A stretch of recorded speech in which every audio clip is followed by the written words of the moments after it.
Okay, so if you've got the Axis Bank SuperMoney credit card in your wallet, you're going to want to listen up.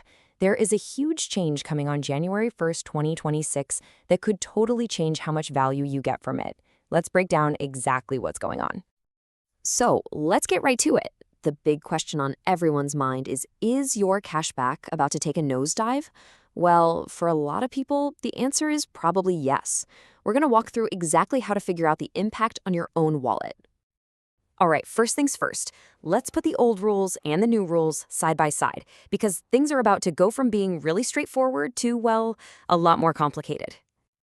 Up until now, things have been super simple, right? A straight up cap of 500 rupees a month on your cashback. Easy. But come January 1st, 2026, they're flipping the script entirely. Your 3% cashback on UPI spends is no longer its own thing. It's now going to be limited by the 1% cashback you earn on all your other purchases. The most important thing to get here is that these two types of cashback are now chained together. Now, I know this new system might sound a little confusing at first, but stick with me. We're going to walk through the new math step by step with a super clear example. By the time we're done here, you'll get it completely.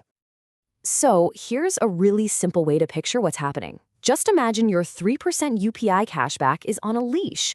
And the length of that leash? Well, that's decided by how much you spend on other things with your card. The more you spend elsewhere, the more freedom your UPI rewards get. Okay, let's see how this actually plays out in the real world. It's basically a four-step process. First, you figure out the 1% you earn from all your other spending. Then, that number becomes your brand new cap for UPI. After that, you see how much you need to spend on UPI just to hit that cap.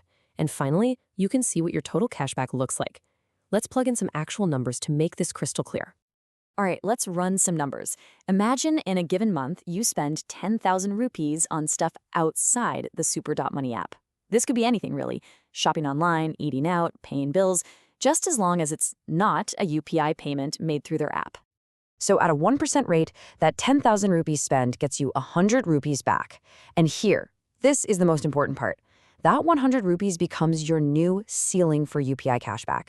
You literally cannot earn more than that from UPI for the month, no matter how much you spend. That's your new cap. But wait, it's not like they just give you that $100. To actually earn it, you still have to spend enough on the super.money app to hit that limit. Since the UPI rate is 3%, you'd need to spend about 3,333 rupees through UPI just to claim that maximum 100 rupees you're now eligible for. So let's pull all that together and look at the final numbers. To get a total of 200 rupees in cashback, you now have to spend a combined total of over 13,000 rupees across both types of spending. Think about that for a second.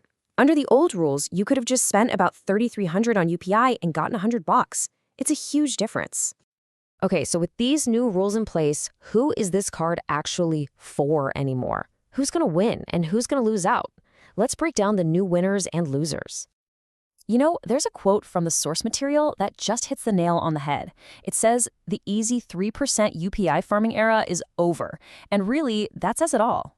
The days of just racking up rewards by funneling all your UPI spends through this one card, yeah, those days are pretty much done. So, the new winner is what we're calling the all-rounder spender. This is someone who's already using this card for pretty much everything. Groceries, fuel, shopping, you name it. For them, they'll naturally build up a decent cap for their UPI spends. And on the flip side, the person who's really going to feel this is the UPI specialist. You know, the person who got this card specifically for that amazing 3% UPI cashback. Their rewards are going to be seriously capped unless they start using the card for everything else too.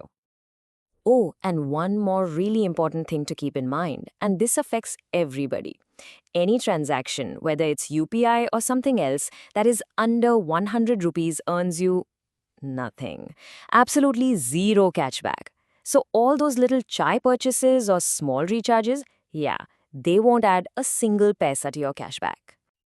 Okay, so we've walked through the old rules, we've crunched the new numbers, and we've figured out who this card is really for now. Let's wrap this up and boil it all down to what it really means for you and that piece of plastic in your wallet. So if you remember nothing else from this, remember these three things.